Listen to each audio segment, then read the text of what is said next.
Hey, this is Caitlin Chambers, and this is my Project 4 Pioneer presentation. For my Pioneer, I chose Erik Erikson. Erikson's theory encourages teachers to create a supportive environment, create opportunities for students to build and explore autonomy, and individualize students' education based on their developmental needs.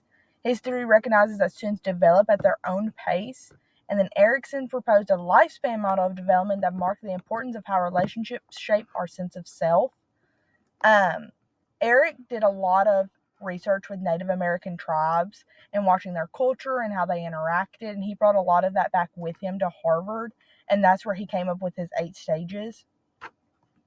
His 8 stages of the 8 psychosocial stages include infancy all the way up to old age. In infancy, from 0 to 1, it's trust versus mistrust. So essentially, children that young just trust that their person will take care of them. Early childhood, autonomy versus shame. So they're making a sense of independence in task, and they're starting to learn, like, oh, I can do things on my own. All the way up to middle age and old age, where they're just contributing to society.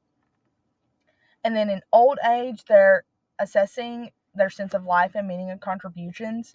I saw someone explain this as you're coming to peace with your mistakes and the things you've done throughout your life.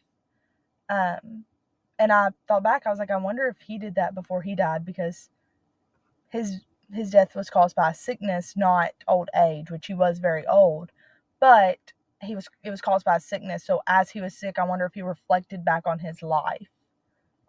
Just curious.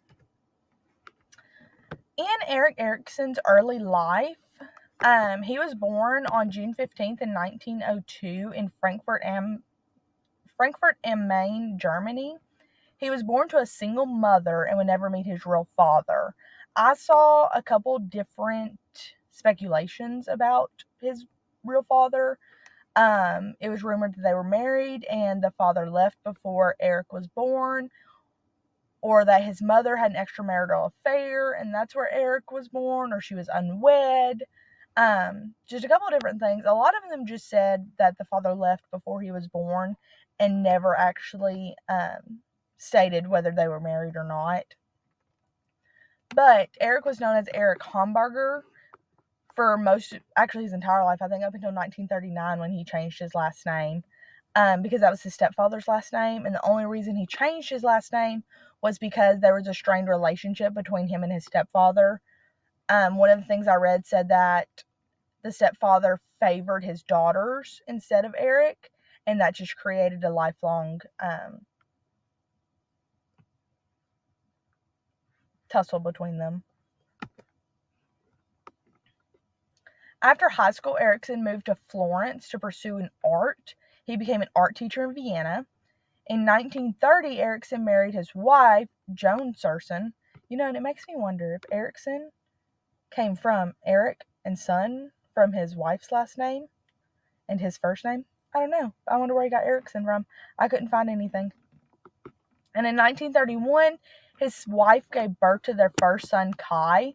Kai became a psychologist, so I could find a lot of information about him. He wrote a couple books. He was just very successful. However, John Erikson I found said that he was born in 1952. A 20-year age gap just seems crazy to me. It happens, just seems a little crazy to me. So I didn't want to put a date if I wasn't sure, but they did have another son named John.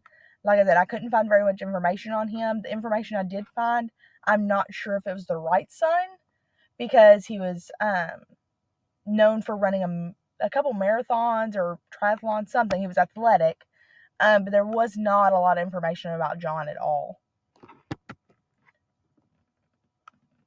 In his early professional life, Erikson was trained as a psychoanalyst by Anna Freud in Vienna. Her father was also a psychoanalyst, but Anna studied children. And while working at Yale, Erikson started his graduate degree in psychology. He did later discontinue that. It said because of the rigorous work, but who knows? He continued his research, though, in human development through experience at Berkeley and Yale, experiments, and just a lot of research. Like I said, he did a lot with Native American tribes. He also did some research on young black people during segregation and how that affected their development. And at the same time, he continued his private practice with psychoanalysis. Erikson first settled in Boston. He was the first male to practice child psychoanalysis. He served at Harvard Medical School, Judge Baker Guidance Center, and Harvard Psychological Clinic. His family relocated to California in 1939, where he worked with child welfare and served the University of California at Berkeley and San Francisco. Excuse me. Erikson served the University of California until 1951 because at that time, the University of California asked him to sign an oath saying that he was not a communist. Although he was not a communist, he refused to sign it because of his First Amendment rights.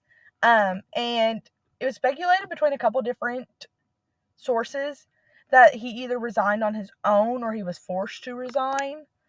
2 out of 3, I got that he was forced to resign or the school asked him to leave. So that's why I put that. But for whatever reason, he refused to sign it and then later left that school. His education background. He gained his knowledge of human development through his private practice as well as his extensive research with Native American tribes. He himself stated in an article that as a result of bringing the observations on Indians back to our own culture, his 8 stages of life evolved.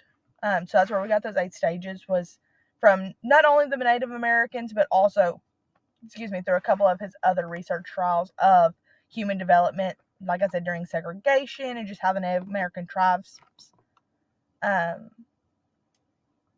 work together. So the pioneer that I found that encouraged Erikson was Anna Freud. I'm not sure if she's an educational an educational pioneer, but she was a child psychoanalyst, and that's where Erikson got a lot of his training from. She actually trained him. Her father was a psychoanalyst for adults. She just went into children. She made some fundamental contributions to understanding how the ego affects emotions and impulses, which I find so interesting, and I'm going to look into more because I'm a middle school teacher, and ego affects emotions and impulses. I see it every single day. I have a class of 13 boys and 3 girls, and Lord have mercy, that class is full of ego, and it definitely affects emotions and impulses, so I'm very curious at that. In late life, Erikson wrote 9 major books throughout his later life. He returned to Harvard to teach as a professor and a professor emeritus. I don't know what that is. Until his death in 1970.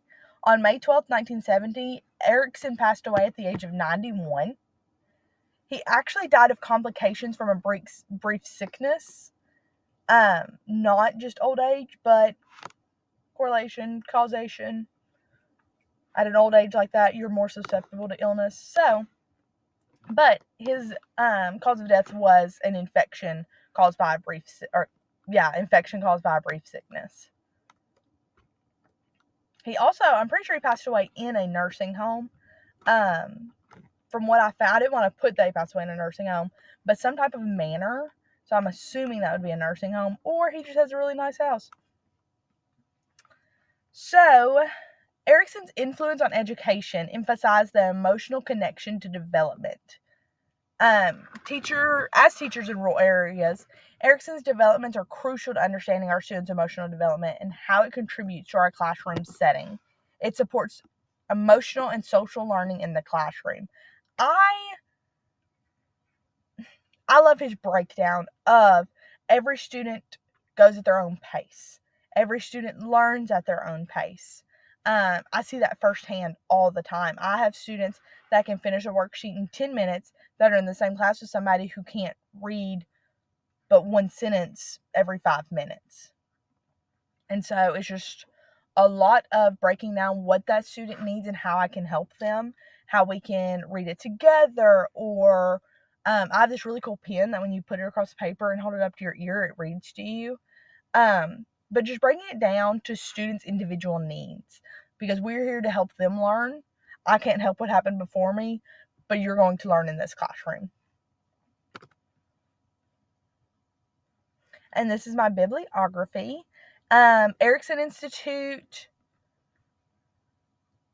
Simply Psychology, Good Therapy, the New York Times. That's where I got a lot of his death information. They did a really good article about him. I actually tried downloading the obituary. I couldn't get it to download. I had to pay for it. Harvard University Department of Psychology, Business Balls, Muse, Britannica, or I think it's, yeah, Britannica. And then Britannica again, I did one for Erik Erikson and one for Anna, just to kind of see some of her stuff. And then Walden University. That one was really cool because it's the master's program of education and how Erikson's 8 stages of development helps you within your master's program, which I found super interesting because I'm in my master's program. So, but thank you.